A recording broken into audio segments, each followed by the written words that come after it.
Hello guys, स्वागत है फिर से आपका हमारे चैनल। दोस्तों पीटी क्विक रिवीजन सीरीज में आप सभी का स्वागत है। क्विक रिवीजन में हम क्या करेंगे, आपका जो पैसेज वगैरह है ये आपको हम नहीं कराएंगे क्योंकि पैसेज बहुत आसान होते हैं। बाकी जितना भी जीके, जीएस, हिंदी, ग्रामर, ये जितना भी सेक्शन है सब यहाँ पे करने वाले हैं। पूरा बढ़िया के बढ़िया प्रश्न है जो आपके एग्जाम में आने के चांसेस बहुत ज़्यादा बनते हैं। तो बता दो कि ये अरिहंत का प्रैक्टिस सेट है, इससे हम शुरू करने वाले हैं। देखिए प्रैक्टिस सेट ये बहुत अच्छा है और यहाँ पर आपने पिछले वीडियो में काफ़ी अच्छा रिस्पांस भी दिया है। तो चलिए शुरू कर लेते हैं। पहले क्वेश्चन में देखिएगा तो कहते क्या है कि साइमन कमीशन को कब भारत भेजा गया था, इसका राइट आंसर आपको बताना है। तो साइमन कमीशन को भारत कब भेजा गया था ये आप बताइए।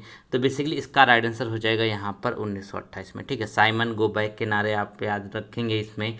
बेसिकली यहाँ पे देखिए जो साइमन कमीशन है इसका गठन होता है 1927 में और ये 1928 में भारत भेजा जाता है और इसको व्हाइट मैन कमीशन के नाम से भी जाना जाता है। व्हाइट मैन का मतलब क्या था, क्योंकि इसमें सब के सब अंग्रेज थे, कोई भी इसमें भारत का व्यक्ति नहीं था, इसीलिए यहाँ पर इसका विरोध हुआ और लाला लाजपत राय इसी के विरोध के समय 30 अक्टूबर 1928 को लाठीचार्ज में इनकी मृत्यु हो गई थी। ठीक, याद रखेंगे साइमन कमीशन को 1928 में भारत भेजा। देखिए मैं एक्स्ट्रा थोड़ा सा फैक्ट बताता हूँ, तो उससे अगर आपको दिक्कत है तो बता दीजिए कमेंट में। क्वेश्चन नंबर 2 में कहते हैं कि बाबर व लोदियों को डैश के प्रथम युद्ध में हराया था। ठीक है, बाबर ने लोदियों को किस युद्ध में हराया था सबसे पहले याद रखेंगे। तो इसका जो राइट आंसर है जल्दी से बताइए। तो 2 का बेसिकली राइट आंसर होगा वो आ जाएगा पानीपत। ठीक है, पानीपत का युद्ध सभी को पता है, ये 1526 में पहला युद्ध होता है पानीपत का, जिसमें बाबर ने लोदियों को हरा दिया था। ऑप्शन नंबर यहाँ पे ए यहाँ पे करेक्ट हो जाएगा। क्वेश्चन नंबर अगला देखेंगे। अगले में जो कहते हैं ना कि 5 क्वेश्चन आपके हिस्ट्री के आने हैं, तो प्रश्नों का लेवल काफ़ी अच्छा है, थोड़ा सा क्वालिटी कंप्रोमाइज आप जरूर करिएगा। तो कहते हैं ना कि नागार्जुन जो है वो कौन थे। ठीक है, जो नागार्जुन है वो यहाँ पर कौन थे।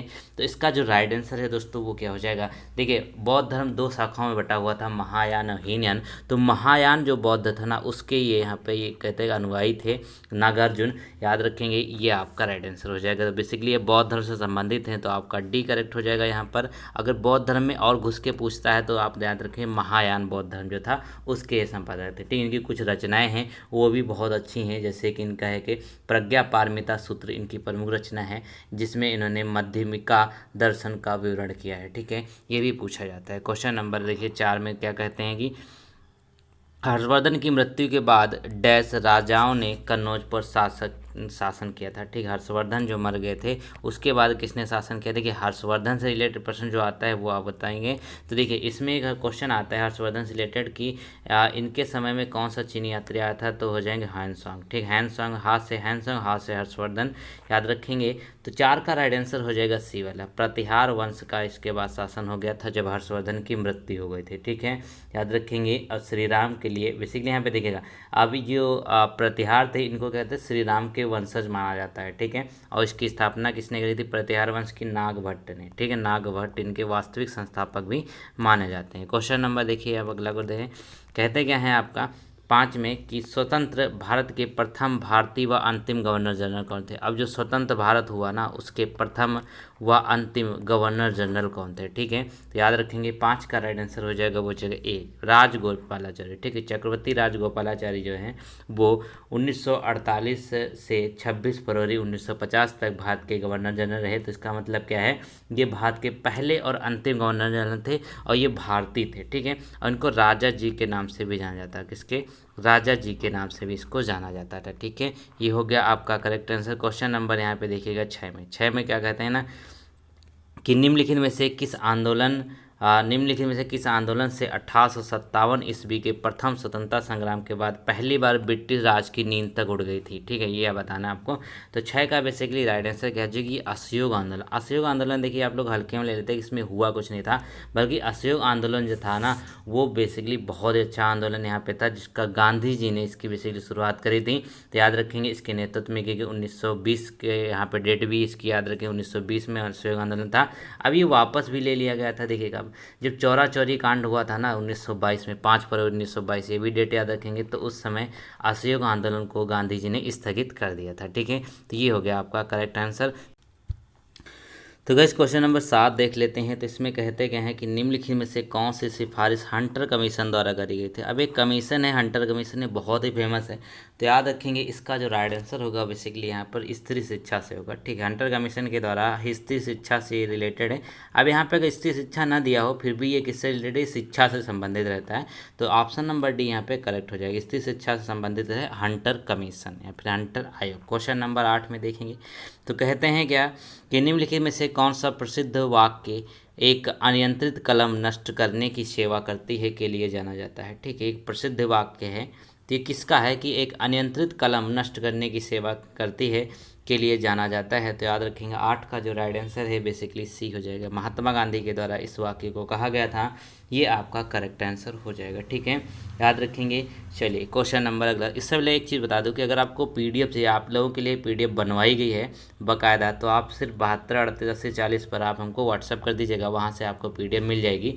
ठीक है, काफ़ी अच्छी पीडीएफ है, आप लोग सैंपल ले लीजिएगा, उसके बाद ही आप लोग इसको खरीदिएगा। ठीक है, चलिए मात्र 39 रुपये की है, इसमें आपका कुछ नहीं आता है। अगर 39 रुपये खर्च कर देंगे तो कोई दिक्कत नहीं है, सिर्फ चार्ज ले रहे हैं जो मेहनत लगी उसका। ठीक है, क्वेश्चन नंबर 9 में देखेंगे तो कहते क्या हैं कि वर्ष 1930 तक कांग्रेस में हिंदुस्तानी को राष्ट्रभाषा के रूप में स्वीकार कर लिया गया था। हिंदुस्तानी का मतलब क्या होता है, बेसिकली जो हिंदुस्तानी है ना, इसका मतलब क्या है ये पूछा गया है। तो कांग्रेस ने इसको यहाँ पर कर लिया था। ठीक है, तो याद रखेंगे बेसिकली 9 का राइट आंसर हो जाएगा हिंदी और उर्दू। ठीक है, इसका मतलब क्या है, हिंदुस्तानी का मतलब होता है हिंदू और उर्दू जो यहाँ पे मिश्रित होता है। ठीक है, यहाँ पर अब कांग्रेस की बात आई है तो कांग्रेस की बात कर लेते हैं। तो इसकी स्थापना होती है 28 दिसंबर को एवो हुम के नेतृत्व में 1885 में एक कॉलेज में हुई थी। उस कॉलेज का नाम भी पूछा जाता है जिसका नाम था गोकुल दास तेजपाल संस्कृत महाविश्वविद्यालय। एक क्वेश्चन यहाँ से बनता है कि इसके प्रथम अध्यक्ष थे कौन था। ठीक है, प्रथम अध्यक्ष इसके कौन थे,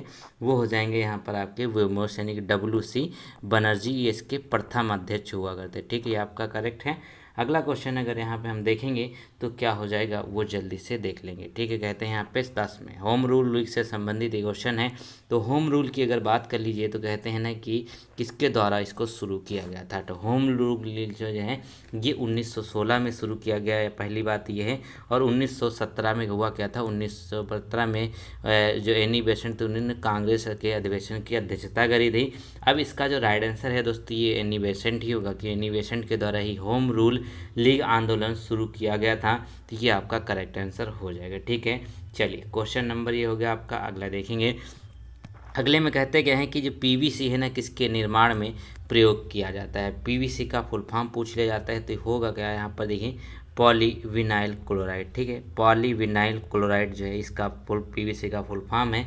11 का ये क्या होता है, ये प्लास्टिक के पाइप जो आप लोग घर में यूज करते हैं, प्लास्टिक के पाइप्स वगैरह ये सब PVC के बने होते हैं। ठीक है, चलिए क्वेश्चन नंबर अगले देखेंगे तो कहते क्या हैं कि 5 क्वेश्चन आपके आने हैं ना साइंस के। ठीक है, तो 12 में कहते हैं कि निम्नलिखित में से किस नदी का उद्गम अरावली की पहाड़ियों में नहीं होता है। अरावली की पहाड़ियाँ कहाँ हैं, राजस्थान में है। ये विश्व की सबसे पुरानी पहाड़ियाँ हैं अरावली।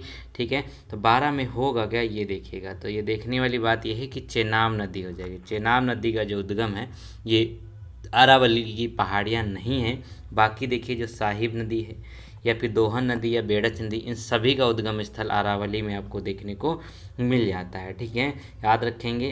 चलिए क्वेश्चन नंबर अगला देखिएगा। अगले में जो कहते हैं वो बात यहाँ पर बहुत अच्छी है। कहा गया कि नीचे कुछ ताजे पानी के जल निकाय दिए हुए हैं, इनमें से अधिकतम से न्यूनतम जल मात्रा में व्यवस्थित करना है। यानी सबसे ज़्यादा किस्म होता है उसके नीचे उसके कम। ये कहाँ पर बात करें, ताजे पानी की बात यहाँ पे हम कर रहे हैं। ठीक है, तो होगा क्या देखिएगा, जो आइस कैप होते हैं सबसे ज़्यादा इसमें आपको ताज़ा पानी मिलता है, ताज़ा पानी। ठीक है, उसके बाद भूम जल मतलब क्या होता है जो ज़मीन के अंदर है, उसके बाद नदी में। ठीक है, नदी में मिलता है। तो ये आपका करेक्ट है। आइस कैप जो होती है जैसे बर्फ़ जमी होती है ना, जैसे कहते हैं ग्लेशियर्स वगैरह, वहाँ का जो ताज़ा पानी होता है वो।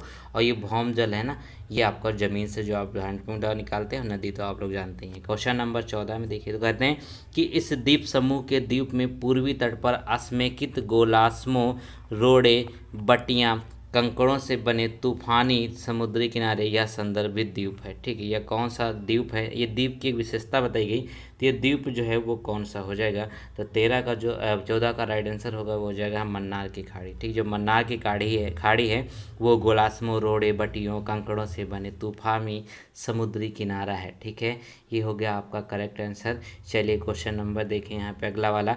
तो कहते क्या हैं चलिए, थोड़ा सा क्वालिटी थोड़ा सा यहाँ पे कमज़ोर है, कोई दिक्कत नहीं, आपको प्रश्नों से लेना, मैं तो बोल तो रहा ही हूँ। तो 15 में कहते क्या है कि नीचे दिए गए फसलों में से कौन सी खरीफ फसलों में नहीं आती, ठीक है, कौन सी इसमें से खरीफ के फसल में नहीं आएगी। तो देखेंगे होगा क्या, देखिए खरीफ में होगा बेसिकली यहाँ पे क्या, एक तो आपका धान और मक्का, ठीक है, क्या होगा आपका ए जो होगा ये क्या होगा खरीफ फसलों के अंतर्गत आती है। ये माफ़ कीजिएगा, यहाँ पे नहीं आती नहीं पूछा, आती पूछा गया, ठीक है, होगा क्या यहाँ पर। तो धान और मक्का जो है ये आपके खरीफ में आता है, जौ और सरसों आपका रबी की फसल आती है, गेहूं मटर ये भी रबी की फसल आती है। क्वेश्चन नंबर 16 में देखें तो कहते हैं ग्रामीण लोगों का प्राथमिक व्यवसाय क्या होता है। तो ग्रामीण का प्राथमिक व्यवसाय क्या होता है, तो सभी का होता है कृषि, ठीक है, जितने भी ग्रामीण हैं किसी न किसी तरीके से कृषि से जुड़े हुए हैं, प्राथमिक क्षेत्र में भी ये जुड़े हुए हैं। क्वेश्चन नंबर यहाँ पे देखेगा आप 17, क्योंकि इकोनॉमिक्स के 5 क्वेश्चन आने हैं ना। तो कहते गए हैं सीडीपी का मुख्य लक्ष्य क्या है, जो सीडीपी है इसका मुख्य लक्ष्य जो है वो क्या होता है। देखिए सीडीपी जो है ना उसका एक तो यहाँ पे है कि ग्रामीण समुदाय का चौमुखी विकास और कल्याण, दूसरा होता है का पॉइंट यहाँ पर ग्रामीण को आत्मनिर्भर और प्रगतिशील बनाने के लिए, और तीसरा जो पॉइंट होता है एक और कृषि के आधुनिकीकरण और दूसरी ओर कुटीर उद्योगों के विकास के लिए, ठीक है, ये तीनों जो हैं सीडीपी के अंतर्गत आते हैं। याद रखेंगे ये हो जाएगा आपका ऑप्शन नंबर डी। सीडीपी का मतलब कहता है चाइल्ड डेवलपमेंट प्रोग्राम, ठीक है। चलिए क्वेश्चन नंबर अब देखिए यहाँ पे 18-19 में कहा गया कि पहली कृषि संगणना, संगणना का मतलब कहता है जो जनगणना होती है वो कौन सी है।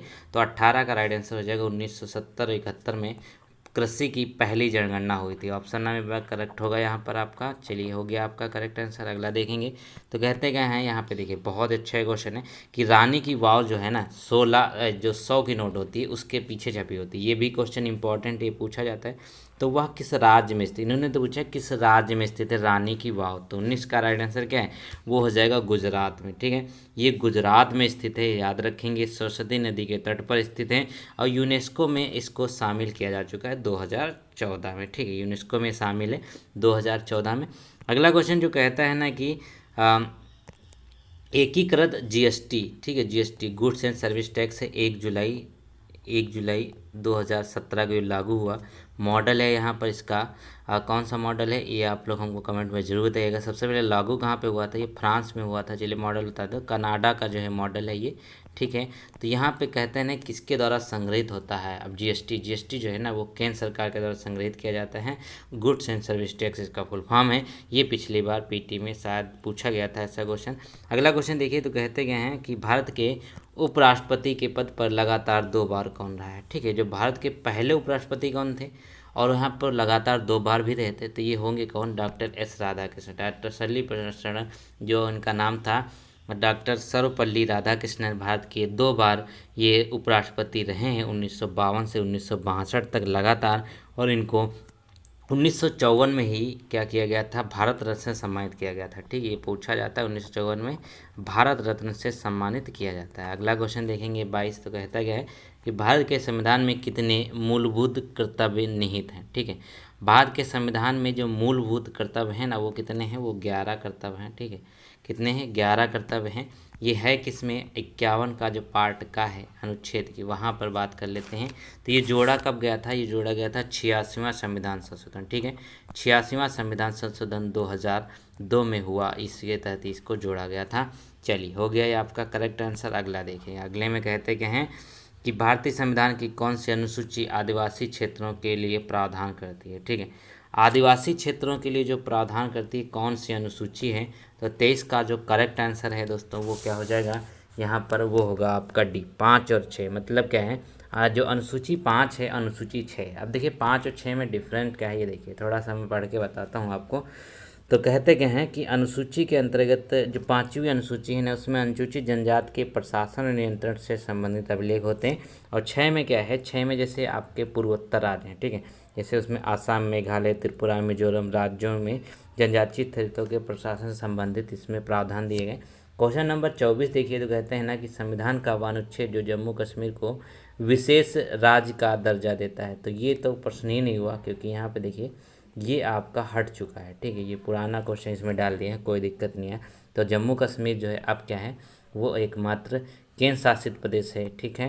क्वेश्चन नंबर अगला देखेंगे तो कहा गया कि 25 में निम्नलिखित में कौन संविधान सभा के सदस्य थे? ठीक है, इसमें से कहते हैं संविधान सभा के सदस्य कौन थे? तो ठीक क्या होगा, जाएगा B R Ambedkar. B R Ambedkar जो थे ये जो संविधान सभा है उसके सदस्य बनाए गए थे। ठीक है, याद रखेंगे। ये हो गया। अब चलते हैं अगला क्वेश्चन। दोस्तों अगला क्वेश्चन देखिएगा तो कहते क्या है, किस दृष्टि दोष में व्यक्ति आसपास निकट की वस्तुओं को स्पष्ट रूप से देख सकता है लेकिन दूर की वस्तुओं को नहीं देख पाता है? ठीक है, अब वो दूर की वस्तुओं को नहीं देख पाता है तो होता क्या है, वो होता है यहाँ पर आपका मायोपिया। ठीक है, जो मायोपिया होता है वो दूर की वस्तुएं नहीं देख पाता है। तो बी यहाँ पे करेक्ट हो जाएगा। इसको सही कैसे किया जाता है? अवतल दर्पण की मदद से इसको सही किया जाए, माफ़ कीजिए, अवतल लेंस की वजह से इसको सही किया जाता है। क्वेश्चन नंबर देखिए 27 कहता है कि निम्नलिखित में से किसमें अर्धसूत्री विभाजन होता है? ठीक है, जिसमें कहते हैं अर्धसूत्री विभाजन होता है तो वो कौन सा होगा? तो 27 का राइट आंसर हो जाएगा यहाँ पे पुंकेसर। ठीक है, जो पुंकेसर है इसमें बेसिकली यहाँ पर आपको अर्धसूत्री विभाजन देखने को मिलता है। ठीक है, ये हो गया आपका करेक्ट आंसर। अगला क्वेश्चन 28 जो कहता है कि तरल पदार्थ की तुलना में ठोस पदार्थ में परमाणु का विस्थापन किस प्रकार होता है? ठीक है, तरल पदार्थ की तुलना में जो ठोस पदार्थ होते हैं उसमें परमाणुओं का विस्थापन किस प्रकार होता है? तो इसका जो राइट आंसर होगा सी हो जाएगा, बारीक से बंधे होते हैं। ठीक है, बहुत बारीकी से बंधे होते हैं। तो देखिएगा इसमें होता क्या, जो तरल पदार्थ होता है ना तो उसके होते हैं और बहुत बारीक बंधे होते हैं, इसीलिए तो वो लिक्विड हो जाता है। अब जैसे मान लीजिए ठोस है, ठीक है, उसमें भी बहुत यहाँ पे गैप नहीं है तो वाइड्स नहीं होते तो वो भी बहुत ठोस हो जाता है। और एयर होता है उससे पार्टिकल बहुत दूर दूर होते हैं। ठीक है, तो इसीलिए देखें आपको वो क्या होता है, सबसे ये विरल होता है, ये आपको डेंस होता है। ठीक है, क्वेश्चन नंबर देखें यहाँ पे अगला कहते हैं यहाँ पे कि गेहूं की बेकिंग गुणवत्ता डैश के कारण होती है। ठीक है, जो गेहूं का बेकिंग होता है ना, ये गुणवत्ता होती है किसके कारण होती है? तो ये होता है ग्लूटेनिन की वजह से। क्या होगा? ग्लूटेनिन, यानी कि ऑप्शन नंबर ए करेक्ट हो जाएगा। ठीक है, जो ग्लूटेन है इसकी वजह से होता है। देखिए यहाँ पे ये एक प्रकार का प्रोटीन होता है। ठीक है, तो जो बॉडी बिल्डर होते हैं वो लोग क्या करते हैं, इसको नहीं खाते हैं क्योंकि ये जो थोड़ा सा उनके हिसाब से लगता है कि ये पचने में थोड़ा सा हेल्प करता नहीं बल्कि और सारा नुकसान करता है, तो इसीलिए वो लोग नहीं खाते हैं। तो ये आपका ग्लूटेनिन जो होता है ये राइट आंसर हो जाएगा। क्वेश्चन नंबर देखिए कहते हैं 1 लीटर पानी में कितना कैलोरी होता है? ये तो भैया इतना भयंकर सवाल है। तो 1 लीटर पानी में कितना कैलोरी होता है? तो याद रखें पानी में कोई भी कैलोरी नहीं होती। ठीक है, पानी में क्या होता है, कोई भी कैलोरी नहीं होती। ऑप्शन सी यहाँ पे एकदम करेक्ट हो जाएगा। तो गाइस अब देख लेते हैं करंट अफेयर के 10 क्वेश्चन जो बहुत इंपॉर्टेंट। करंट अफेयर तो भैया जान होती किसी भी पेपर की। तो कहते क्या है, मार्च 2022 की बात है जिसमें कहते हैं भारत का पहला डिजिटल वाटर डेटा बैंक जो है वो किस राज्य में लॉन्च किया गया? बेसिकली ये एक्वेरियम है, ये किस राज्य में लॉन्च किया गया? तो इसका जो राइट आंसर है जल्दी से बताइए। तो देखिएगा ऐसे क्वेश्चन आपके एग्जाम में बहुत ज़्यादा पूछे जाते हैं। ठीक है, तो करंट अफेयर आपके एग्जाम में बहुत बड़ा इंपॉर्टेंट रोल यहाँ पर वो अदा करता है। तो इसका राइट आंसर होगा क्या? बेसिकली कर्नाटक हो जाएगा। ठीक है, कर्नाटक यहाँ पे करेक्ट आंसर हो जाएगा, ये भी हो गया। अगला क्वेश्चन यहाँ पे देखेंगे तो कहते क्या है, वर्ष 2022 में जारी आंकड़ों के अनुसार भारत में सबसे कम मात्र दर जो है, जो यहाँ मैटरनल मोर्टेलिटी रेशियो है ना, किस राज्य में दर्ज करी गई? सबसे कम यहाँ पे जो मोर्टेलिटी रेशियो है मैटरनल वाली, वो कहाँ दर्ज करी गई? वो हो जाएगी केरला में। ठीक है, केरला में सबसे कम यहाँ पे इसकी दर्ज करी गई है। याद रखेंगे, ये अगर यहाँ पे पूछ ले आपको तो कितना हो जाएगा, ये आपका 103 हो गया है। ठीक है, भारत का यहाँ पे 103 है। ठीक है, और यहाँ पे केरल की बात करते हैं तो ये 42 से गिर करके 30 हो गया। ठीक, केरल में कितना है? 30 है, ये याद रखेंगे। चलिए क्वेश्चन नंबर यहाँ पे देखेंगे तो कहते क्या हैं कि वर्ष 2022 में आयोजित होने वाले 31वें दक्षिण पूर्वी एशियाई खेलों की मेज़बानी किस देश को प्रदान करी गई है? तो 53 का राइट आंसर क्या होगा दोस्तों? वो हो जाएगा यहाँ पर आपके लिए, जल्दी से बताइए। ठीक है, तो यहाँ पे है क्या, बेसिकली यहाँ पे 31वें दक्षिण पूर्वी एशियाई खेलों की बात कर रहे हैं। तो इसका जो राइट आंसर हो जाएगा 53 का, वो क्या हो जाएगा? वो हो जाएगा यहाँ पर वियतनाम। ठीक है, वियतनाम को यहाँ पर प्रदान किया गया इसकी मेज़बानी।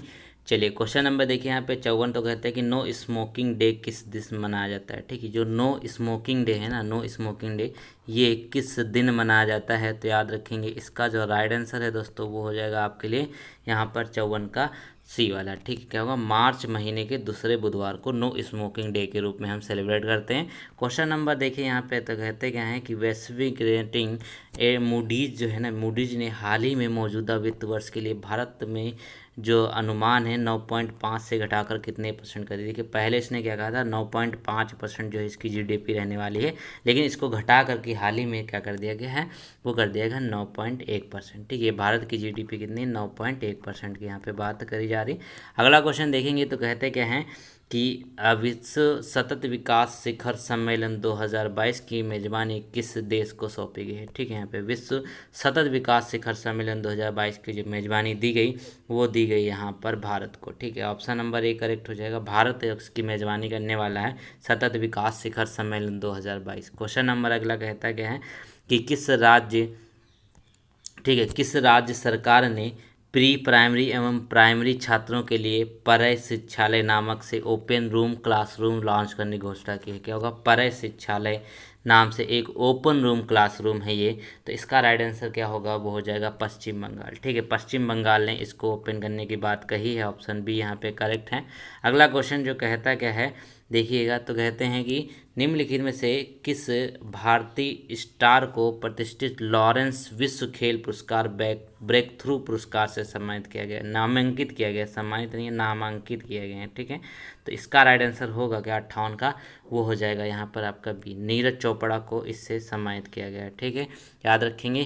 क्वेश्चन नंबर अगला क्या कहता है कि निम्नलिखित में से कौन प्लास्टिक वेस्ट न्यूट्रल वाली प्रथम भारतीय कंपनी बनी गई। प्लास्टिक वेस्ट न्यूट्रल वाली जो प्रथम भारतीय कंपनी है वो कौन सी बनी है, तो 59 का राइट आंसर हो जाएगा ए, यानी कि डाबर इंडिया। ठीक है, डाबर इंडिया है ये प्लास्टिक वेस्ट वाली न्यूट्रल पहली कंपनी जो है भारतीय वो बनी है। क्वेश्चन नंबर 60 कहता है कि हाल ही में यूनेस्को ने भारतीय धरोहरों का विवरण निम्न में से किस भाषा में छापने की सहमति दे दी है, तो होगा क्या ये हिंदी भाषा में। ठीक, क्या होगा, अब हिंदी भाषा में भी जो भारतीय के जो धरोहर है ना विश्व धरोहर, उसको यहाँ पर हिंदी भाषा में छापा जाएगा यूनेस्को की तरफ से। ठीक है, अगला क्वेश्चन देखिए। अगला क्वेश्चन देखेंगे तो कहते क्या है यहाँ पर कि व्हेन द रिवर स्लीप्स। ठीक है, व्हेन द रिवर स्लीप्स यह उपन्यास किसके द्वारा लिखा गया है, तो कहते हैं क्या ना कि जब नदी सो जाती है, ठीक है, तो उसको यहाँ पे हिंदी में कह सकते हैं आप, तो होगा क्या 61 का राइट आंसर हो जाएगा स्टेनरी कीर के द्वारा। ठीक है, डी आपका करेक्ट हो जाएगा, स्टेनरीन कीर के द्वारा लिखा गया है। याद रखेंगे ये बेसिकली पुस्तक जो बेस्ड है वो किस पे है, वो नागालैंड तथा उत्तर पूर्वी राज्यों के व्यक्तियों के जीवन स्तर को दिखाती है। ठीक है, नागालैंड भारत पे ही है तो इसलिए इम्पोर्टेंट है।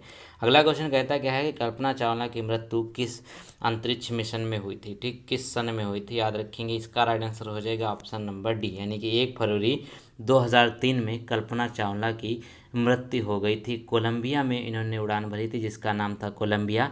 याद रखेंगे ये भी पूछा जाता है। अगला क्वेश्चन कहता क्या है कि विश्व की प्रथम महिला अंतरिक्ष यात्री कौन है। पहली महिला अंतरिक्ष यात्री जो विश्व की हैं वो कौन सी हो जाएंगी, तो 63 का राइट आंसर होगा दोस्तों, वो हो जाएगा यहाँ पे कौन सा, वैलेंटीना तेरेस्कोवा। ठीक है, वैलेंटीना तेरेस्कोवा जो है ये 1963 में वोस्टॉक 6 से, ठीक है, नाम था उसका वोस्टॉक 6।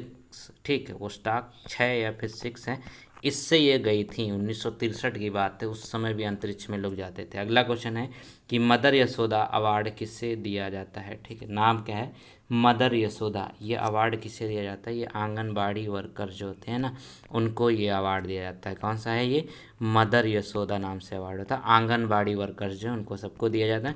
क्वेश्चन नंबर अगला कहता है कि जो घूमर लोक नृत्य है ये तो बहुत ही आसान है, तो सभी को बताना चाहिए कि राजस्थान का है। ठीक है, क्या है, राजस्थान का है घूमर। ठीक है, इंपॉर्टेंट है।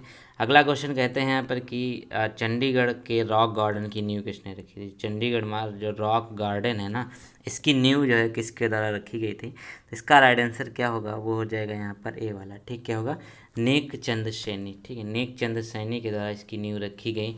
याद रखेंगे ये बेसिकली यहाँ पे देखिएगा इम्पॉर्टेंट ये है बहुत ज़्यादा, ये किस झील के किनारे है, सुखना झील के किनारे है, ये पूछा जाता है। ठीक है, चलिए अगला क्वेश्चन यहाँ पे देखेंगे तो कहते क्या हैं कि विश्व निमोनिया दिवस जो है वो कब मनाया जाता है। ठीक है, विश्व निमोनिया दिवस हम कब सेलिब्रेट करते हैं, कब मनाते हैं, तो इसका राइट आंसर होगा 67 का, वो हो जाएगा यहाँ पे 12 नवंबर को। ठीक है, 12 नवंबर को हम विश्व निमोनिया दिवस के रूप में सेलिब्रेट करते हैं। अगला क्वेश्चन कहता है कि NFPA विस्तारण, इसका मतलब इसका विस्तार या फुल फॉर्म क्या है। ठीक है, NFPA का फुल फॉर्म जो है वो क्या हो जाएगा, तो याद रखेंगे इसका फुल फॉर्म होगा यहाँ पर 68 का, वो हो जाएगा ऑप्शन नंबर सी। ठीक है, होगा नेशनल फायर प्रोटेक्शन एसोसिएशन, ठीक है, क्या होगा, नेशनल फायर प्रोटेक्शन एसोसिएशन जो है ना, ये इसका फुल फॉर्म हो जाएगा। चलिए ये हो गया। अगला देख लेंगे यहाँ पे। तो कहते क्या हैं कि पीसा की झुकी हुई मीनार जो है वो किस देश में स्थित है, ठीक है, पीसा की झुकी हुई मीनार वो किस देश में स्थित है, तो यह है इटली में, ठीक, इटली में लीनिंग टावर ऑफ पीसा के नाम से इसको जाना जाता है। और यह झुकी हुई है, याद रखेंगे, इसकी ऊंचाई जो है ये है आपकी 55.86 मीटर, ठीक है, देखिए मेरा एरो भी झुका हुआ है, इसी तरीके से वो झुकी हुई है, ठीक है। कहते क्या हैं 70 में कि किस देश ने पहला T20 क्रिकेट का विश्व कप जीता, तो पहला T20 विश्व कप जीतने वाले 2007 में वो थी इंडिया, ठीक है। भारत ने 2007 में जीता था 24 सितंबर ने। फाइनल में किसको हराया था, पाकिस्तान को हराया था, ठीक, किसको हराया था, बेटे को हराया था पाकिस्तान में, ठीक है। ये हो जाएगा आपका करेक्ट आंसर। अब चलते हैं हिंदी के कुछ ग्रामर के प्रश्न। तो यहाँ पे देखिए, तो कहते क्या हैं भूरे बालों की सी करतन, ठीक है, भूले बालों की सी करतन, इसमें कौन सा अलंकार होगा, तो इसका राइट आंसर हो जाएगा उपमा अलंकार, ठीक है, उपमा अलंकार हो जाएगा यहाँ पर, ये आपका करेक्ट आंसर हो जाएगा। तो होगा, होता क्या है उपमा अलंकार में, जब किसी व्यक्ति या वस्तु की तुलना किसी दूसरे व्यक्ति से की जाए तो वहाँ पर होता क्या है, उपमा अलंकार होता है, ठीक है। क्वेश्चन नंबर अगर देखें यहाँ पे, कहते क्या हैं 37 में, तो होता क्या है, जो वधु है ना, वधु का जो आपका बहुवचन होगा वो क्या हो जाएगा, ठीक है, तो क्या हो जाएगा यहाँ पे, वधु का वधुओं हो जाता है, ठीक है। 37 का राइट आंसर क्या हो जाएगा आपका, यहाँ पर आपका बी करेक्ट है, वधुओं। क्वेश्चन नंबर देखिए 38, तो कहते हैं साल दर साल में कौन सा समास है, ठीक है, साल दर साल जो चलने वाला चीज़ है, साल दर साल, इसमें कौन सा समास होगा, तो इसका जो राइट आंसर है दोस्तों वो हो जाएगा यहाँ पर आपका 38 का सी, अव्यय भाव हो जाएगा, ठीक है, क्योंकि इसमें अव्यय है, ठीक है, अव्यय जगह यहाँ पे लगे हुए हैं, ठीक है, ये साल दर साल। क्वेश्चन नंबर अगला देखिए, तो कहते हैं यहाँ पर कि हुए जहाँ हम मार्गचारी, ठीक, हुए जहाँ हैं हम मार्गचारी, पंक्ति में कौन सा छंद है, यहाँ पर छंद की बात करें तो इसमें हो जाएगा उनका उपेंद्र वज्रा छंद हो जाएगा, ठीक, कौन सा हो जाएगा, उपेंद्र वज्रा छंद हो जाएगा, क्योंकि ये वार्णिक छंद है। इसके प्रत्येक चरण में 11 वर्ण होते हैं और 5वें व 6ठे वर्ण पर यति होती है, ठीक है। चलिए 40 में देखेंगे, तो कहते क्या हैं कि निम्नलिखित में से वाक्य में रेखांकित शुद्ध वर्तनी का चयन कीजिए। अब दवाइयाँ जो है किस तरीके से लिखा जाएगा, तो ये तो बच्चों वाला क्वेश्चन है, तो दवाइयाँ जो लिखा जाता है वो आपको बी करेक्ट हो जाएगा यहाँ पर, ठीक है, दवाइयाँ बी इस तरीके से लिखा जाता है, ठीक है।